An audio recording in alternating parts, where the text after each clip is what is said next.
Bibles with me this morning to John chapter 6. John chapter 6. We'll read there in just a moment the next miracle of Jesus that we're looking at in our series. We are continuing a series this week called Signs. And in the Gospel of John, the miracles of Jesus are referred to as signs. And so as we walk through the miracles in the Gospel of John, we come to the fourth miraculous sign that John narrates. And it's one of the only miracles that is recorded in all four Gospels. In fact, it's the only miracle besides the resurrection to have that distinction. It's the feeding of the 5,000.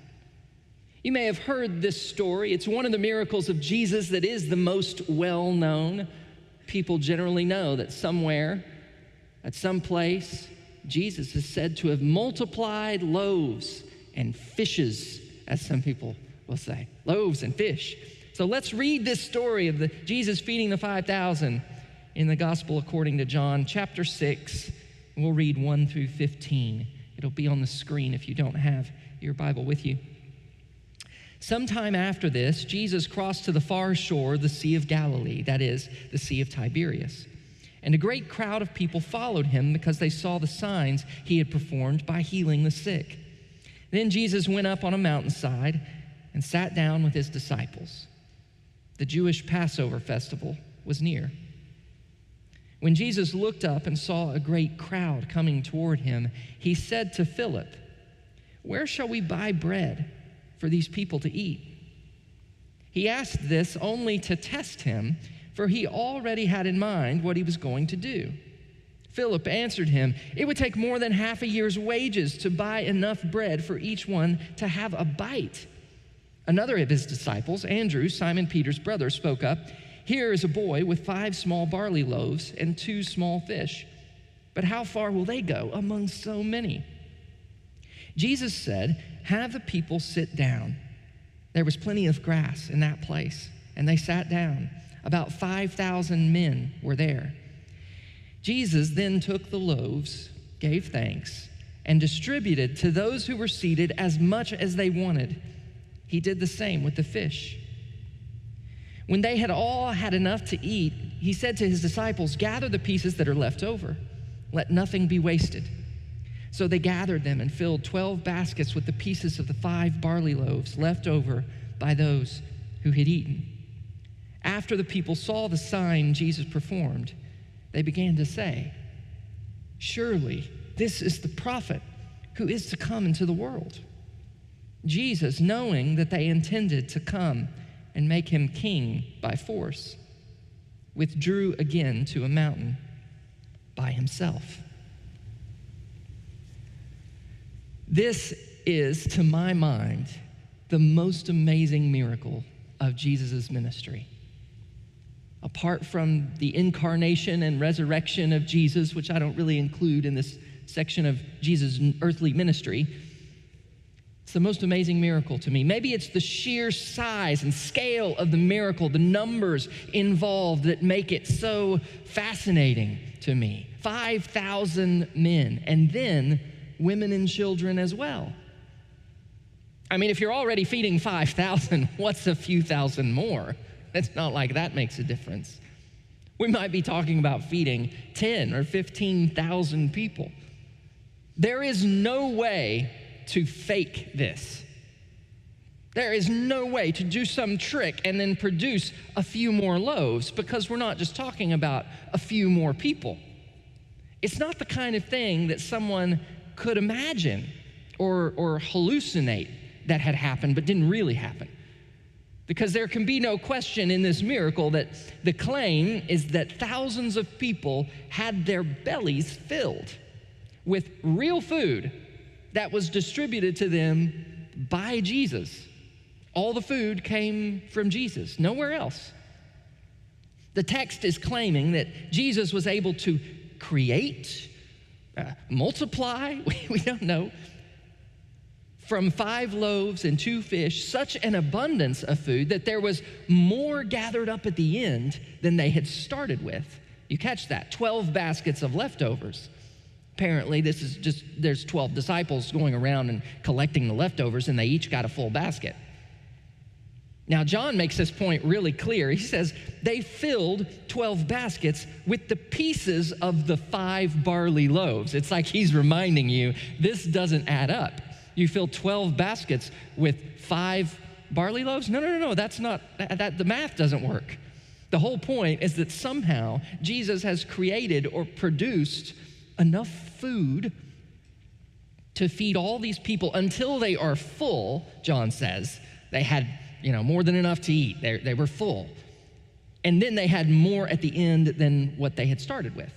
Now, I don't wish to take anything away from the other amazing miracles that Jesus does, because they're all wonderful. And in different ways, they all show us who Jesus is and what God is up to in the world through Jesus' ministry.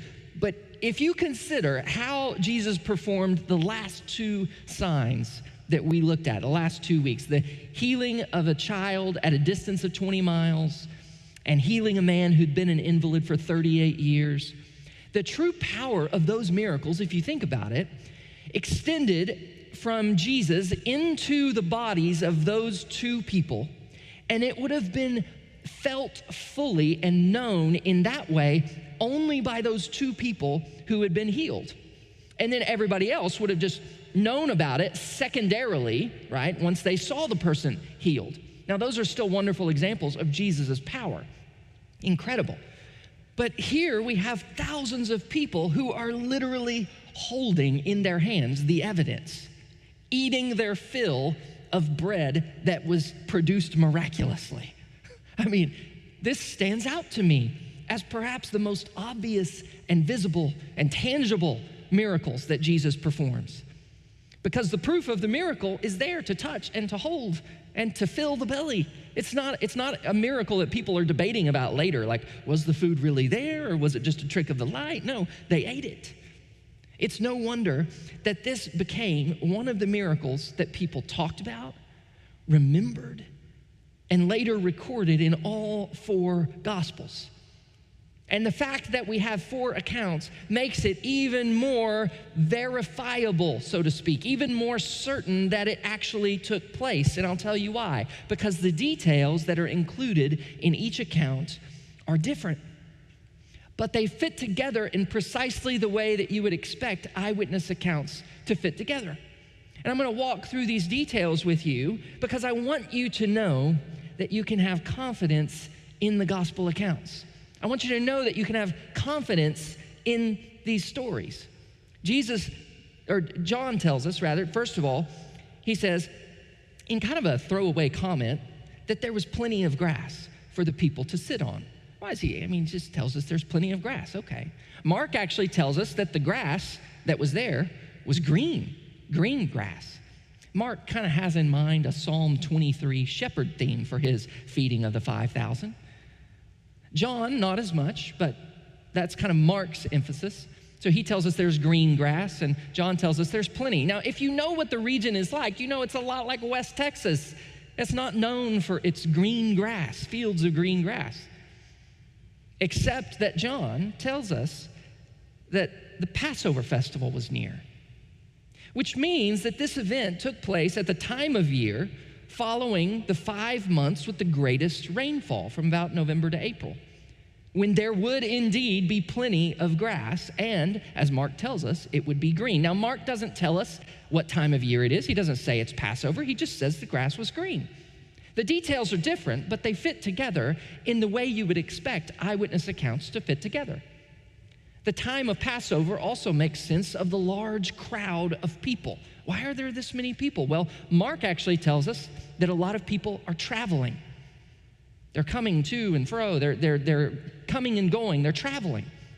Now, Mark doesn't tell us it's Passover, and John doesn't tell us that the crowds are traveling somewhere, but the details they give fit together and make sense of one another. It would make sense that a lot of people would be traveling around Passover.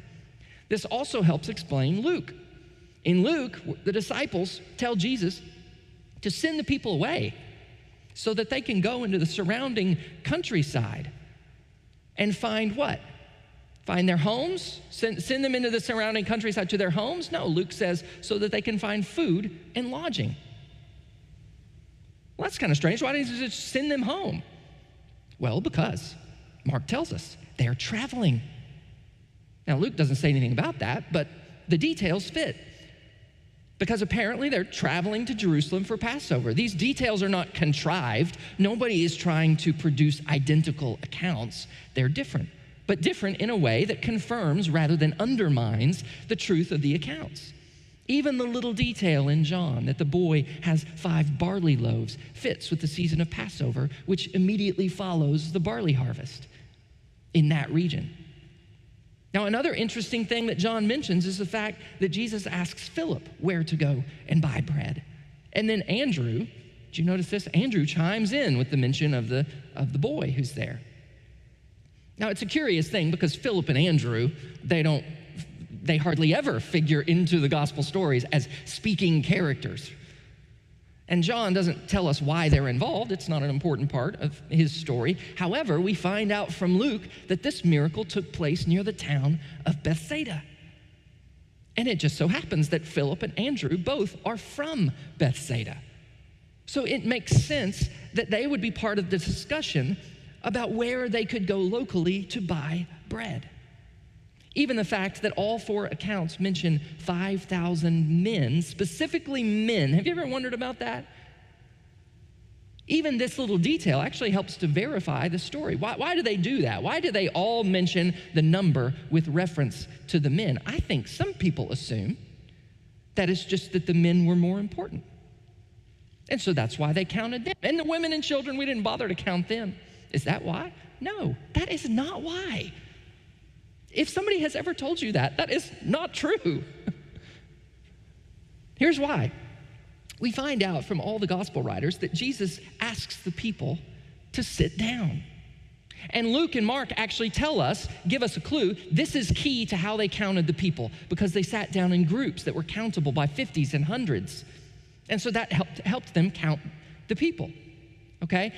That detail only makes sense, though, because they don't actually count the people, do they? They only count the men. So why? Well, that only makes sense when you come to John, and we find that John tells us specifically it was only the men who sat down.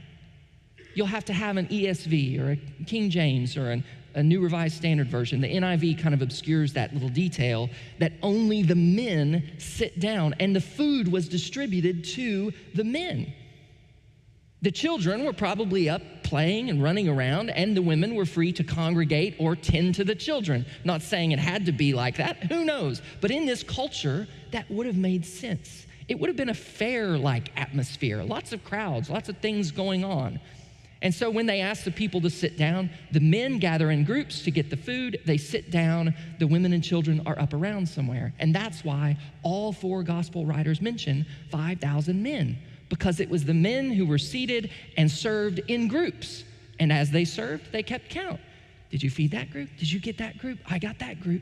Okay, I'll get that group. And they kept count of how many? 5,000 men. I want you to have confidence that these gospel accounts are reliable. Because maybe you have doubts when you're confronted with a story like this.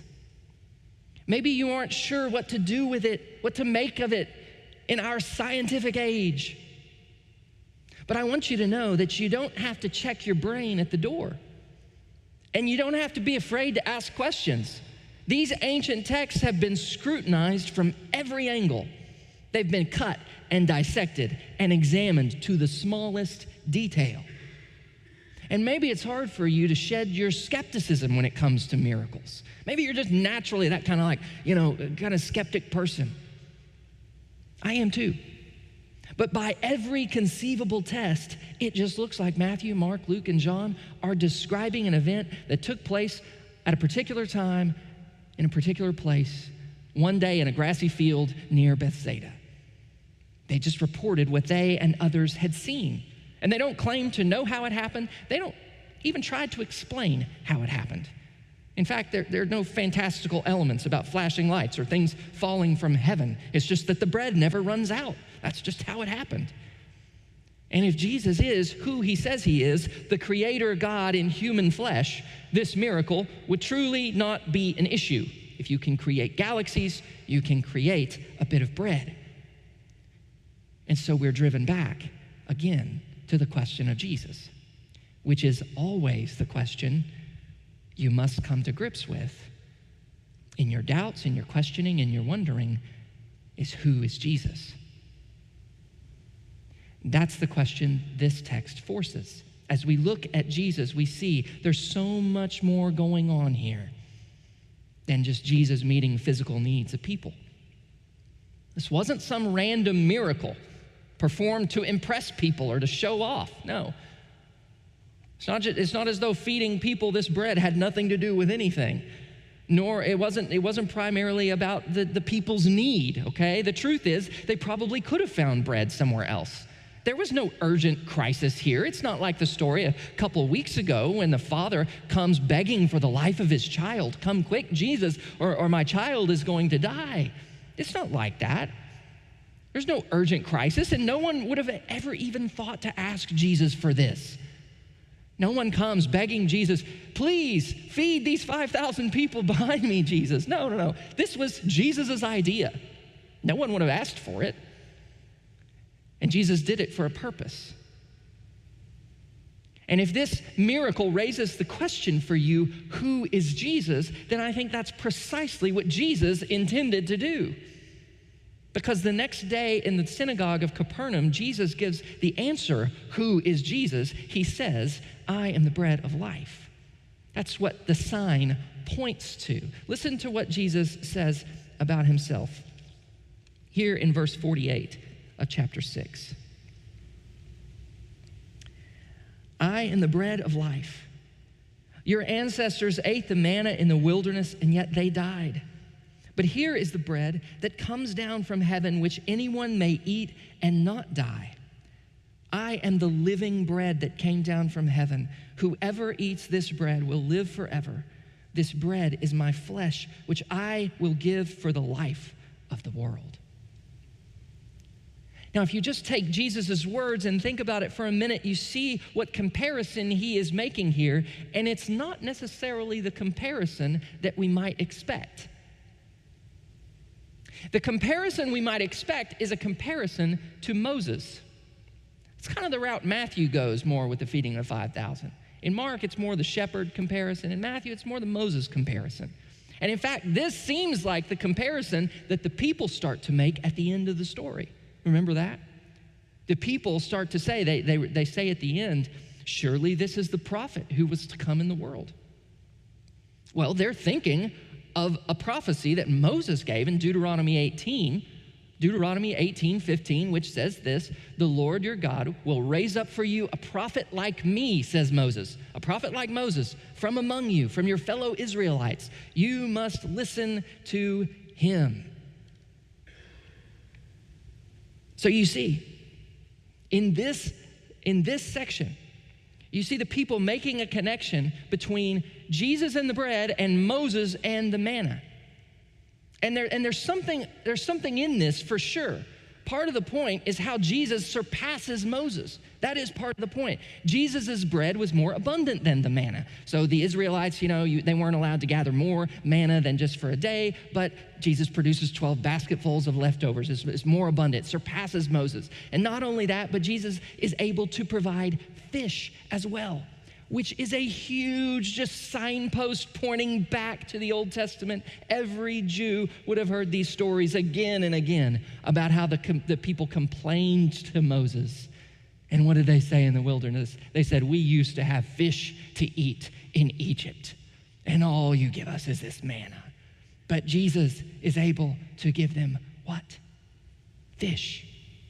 Huge signpost saying, Jesus greater than Moses. Now, the fact that Jesus performs this miracle around Passover means that people are already on the lookout for another Moses.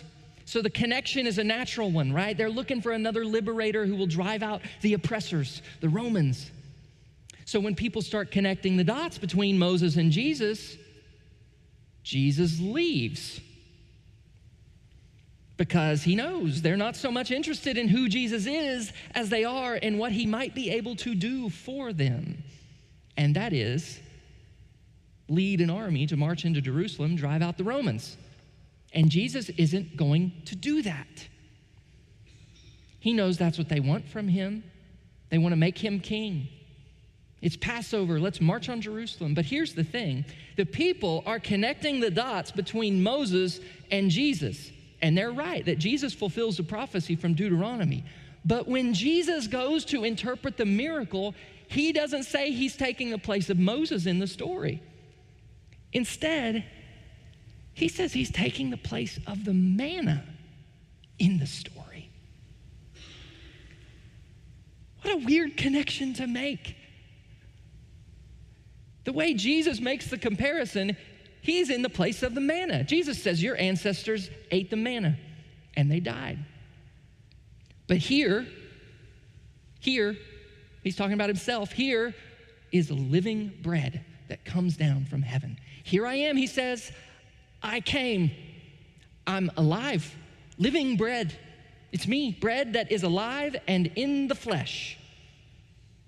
This is Jesus claiming that in the same way that manna came down from heaven for the Israelites in the wilderness, in the same way that bread sustained their life in the desert, God himself took on flesh and came down from heaven so that he could give his life for the world, give his flesh, give his body for the world, bread to eat.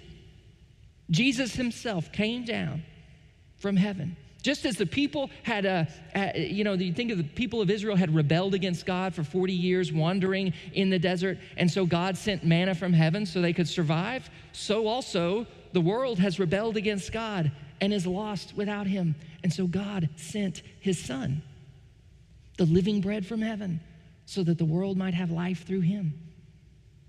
That's what Jesus is saying. I'm the manna. I came down from heaven to give life to the world. But to witness the miracle and to eat the bread and see all of that and yet miss the fact that the giver of the manna had come to give us himself, to give his flesh to sustain our life, to miss that is tragic. And that is essentially what happens in this story. There's this crazy dynamic that takes place, and you know this dynamic, you've been there before. You feed people once, and then a few hours later, what happens? They're hungry again. So where do you think they're gonna go once they get hungry again? They go looking for Jesus. That's what happens at the end of the story. They come to find Jesus. He's crossed the lake. This is verse 25.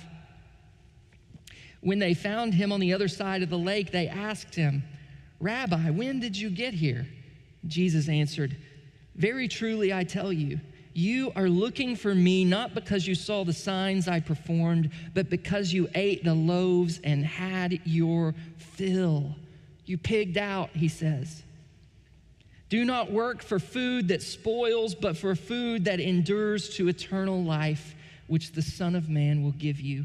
For on him, God the Father has placed his seal of approval.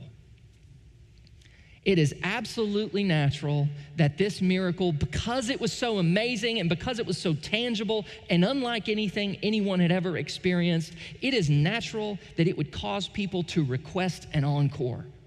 I mean, just think about what this would mean. If you could just multiply bread and feed people forever, it's easy to imagine the kinds of things that from a human perspective, we would want to do with that kind of power. Okay, we had all sorts of ideas about what we could do with this. And Jesus says, listen, I'm gonna give it to you straight. I tell you the truth. This is a solemn declaration, very truly. I'm gonna give it to you straight. You're looking for me because you had your fill. But you don't understand that coming to me and asking for bread is asking too little. I am the bread. I came, I'm here, I've arrived. Coming to me and asking only for me to meet the need you have for your next meal is ridiculous if you only knew who I am. There was a guy a few years ago who was the CEO of Home Depot. His name was Frank Blake. He was the CEO of Home Depot, and one of the things he became famous for, kind of, is that he would spend some time every week walking the floor of an actual Home Depot store, talking with the associates, talking with the customers, and he would sometimes do this wearing one of those orange aprons, the orange aprons that they have. Okay, he would don the orange apron and walk around just like the other associates. And apparently, customers would ask him where to find things. And he would try to help them, although he was not very good at that. Some of them, though, asked him for things and never knowing that he was the CEO of the entire company. But can you imagine the CEO of Home Depot, okay, asking you, how can I help you? How can I help you? Let me see. I have some ideas how you could help. And all you ask for is, I'm looking for some light bulbs and a plunger.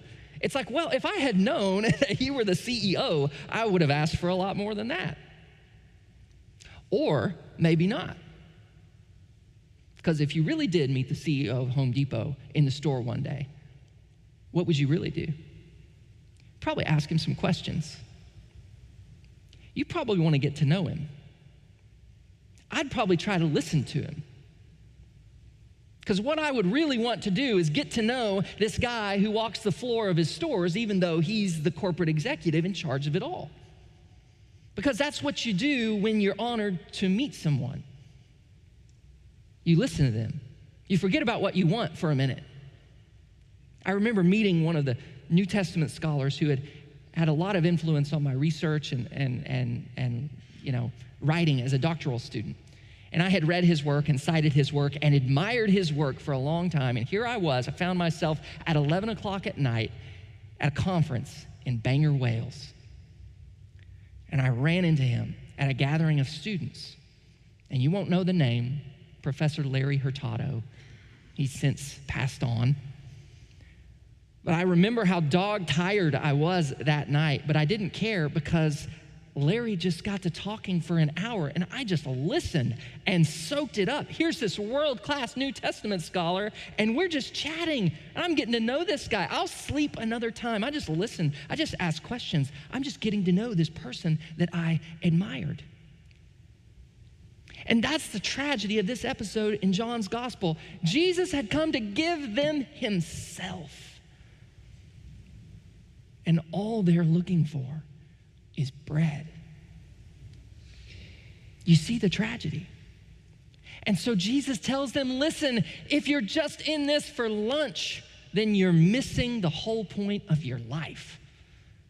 These men and women standing on the edge of the Sea of Galilee in the presence of the light of the world. This is so incredible. And all they can think about is their appetite.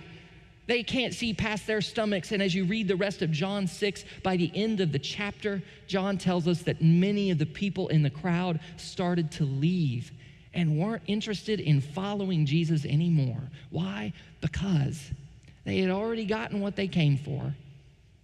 They were in it for the bread, and they walked away because they were just in it for them, and they did not recognize who they were dealing with.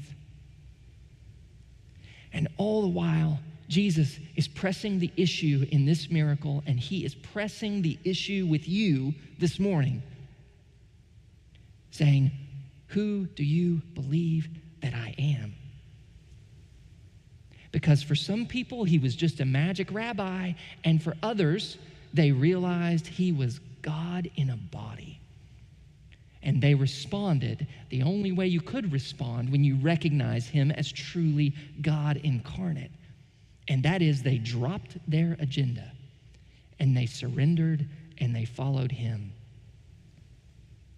And in the end, he gave them more than they could have ever asked for or imagined. He gave them himself.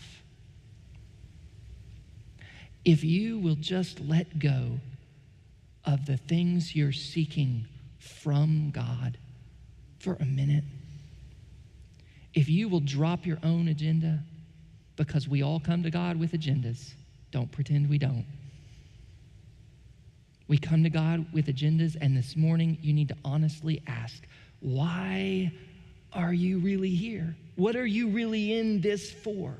We all want something from God. We want joy. We want peace. We want rest from anxiety and worry. We want fulfillment. We want satisfaction because we're convinced we can't find it in the world. We want help with decisions. We want to get something out of it, to get something out of it, whatever that means, to get something out of worship or to get something out of church, or I didn't get anything out of it. I don't know, to get something out of Bible study or prayer. We want meaning or purpose in life. We want a challenge to live for something greater than ourselves. We want to learn truth. Those are all good things and worthy things to want. But sometimes you have to drop all those things that you're seeking and let go of any agenda. And you have to realize that in the end, what Jesus is offering to give you is himself. That's the message of the cross. Jesus is the bread. So let the hungry come and be satisfied in him. Let go of the things that you're seeking from Jesus. Surrender all those agendas and come to Jesus without any pretense this morning and tell him, Lord Jesus, I'm not seeking anything from you. I'm just seeking you. Let's pray.